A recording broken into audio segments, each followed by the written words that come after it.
Sa gitna ng maliwanag na araw, biglang umalingaw-ngaw ang mga air-to-ground missile ng Israel na tumama sa mga teritoryong nasasakupan ni Ayatollah Khamenei.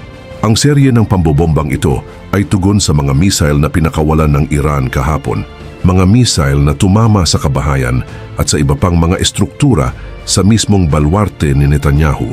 Hindi na rin nakapagpigil pa ang Pangulo ng Estados Unidos na si Donald Trump. At habang patuloy ang palitan ng mga bomba sa pagitan ng IDF at IRGC, bigla na lang lumipad ang mga fighter jets ng US Air Force at walang pag-aalinlangan nilang binagsakan ng malalakas na mga bomba ang mga nuclear facility ni Ayatollah. At ang resulta, wasak ang kanyang matagal ng pinaghandaang nuclear program.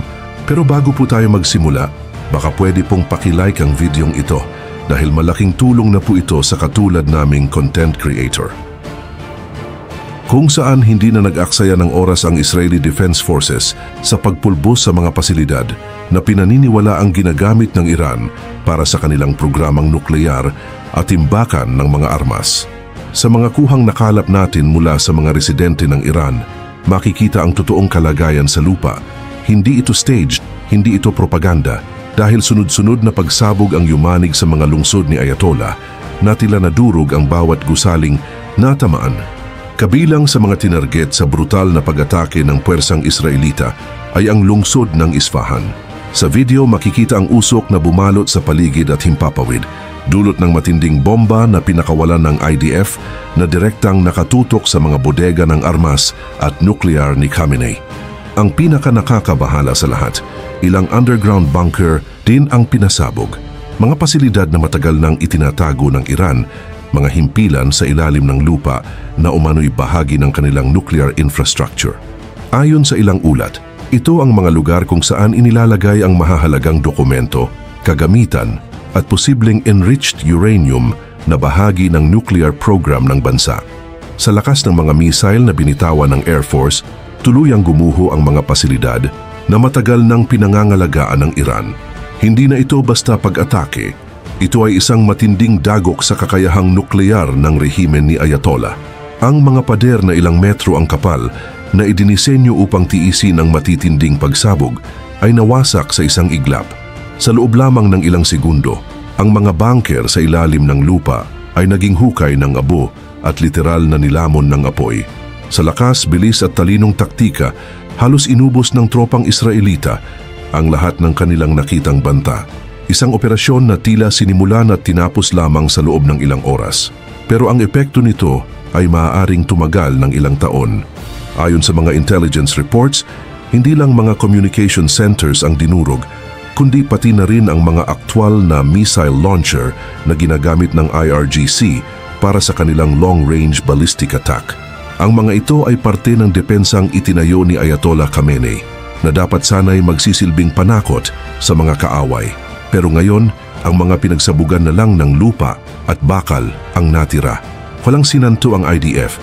Sa pamamagitan ng mga drone, satellite coordination at laser-guided bombs, isa-isang tinukoy at pinulbos ang mga critical na bahagi ng military infrastructure.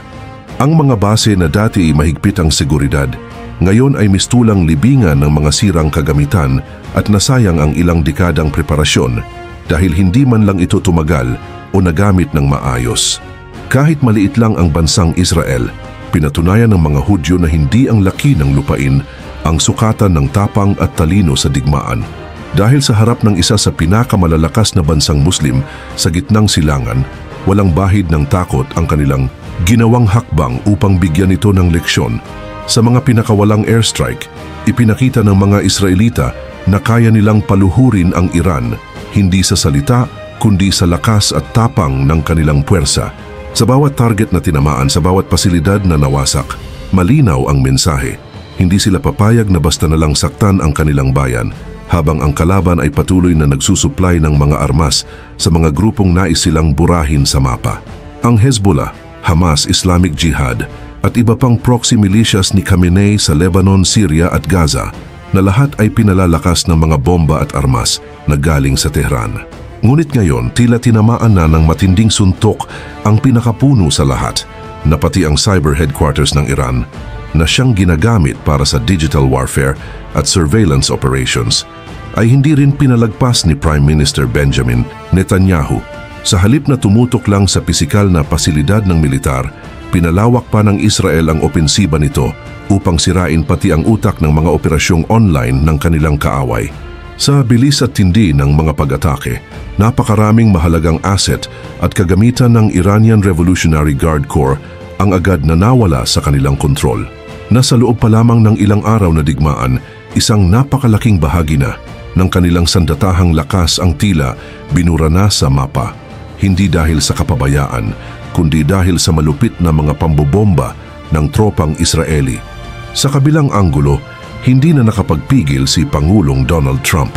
Sa gitna ng kaliwat kanang palitan ng missile sa pagitan ng Israel at Iran, bigla niyang iniutos ang isang tahimik pero napakabigat na utos. Ipalipad ang mga fighter jets ng US sa loob mismo ng balwarte ni Ayatollah Khamenei. Ang misyon ay malinaw, hindi basta pagbabanta, hindi simpleng pagpapakita ng lakas, kundi direktang pagsira sa tatlong pangunahing pasilidad na matagal nang inilihim ng Iran mula sa mata ng mundo. Mga underground nuclear facilities na itinatag sa ilalim ng disyerto, inilagay sa kailaliman ng lupa upang hindi basta-basta ma-demolish ng karaniwang airstrike. Ayon sa mga ulat na ating nakuha, pinaniniwala ang ginamit ng Estados Unidos ang isa sa pinakamapanganib na sandata sa arsenal nito, ang GBU-57A-B Massive Ordnance Penetrator na kilala sa mundo bilang Bunker Buster Bomb. Isang bomba na tumitimbang ng halos 14 na tonelada na kayang lumusot sa halos 60 metro na reinforced concrete at sumabog sa pinakaloob ng mga pasilidad sa ilalim ng lupa. Isang pagsabog na hindi lang basta sumisira sa mga kagamitan, kundi literal na nagpapaguho sa buong estruktura ng pasilidad mula pundasyon hanggang kisame, parang pinawi lang sa isang bagsak ang dekada ng konstruksyon. Sa lakas ng mga bombang pinakawalan ni President Trump, tuluyang naging abo ang mga pasilidad ng nuklear ng Iran. At sa mga sandaling ito, siguradong hindi na tiyak ni Khamenei kung anong hakbang ang susunod na gagawin. Ang mga plano niyang pinanday sa loob ng maraming taon ay naglaho na sa isang iglap, kasabay ng pagguho ng mga pader na akala niya ay hindi kayang tibagin. Ikaw, ano ang masasabi mo sa mga airstrikes ni Netanyahu na sumira sa mga armas at iba pang pasilidad ng Iran?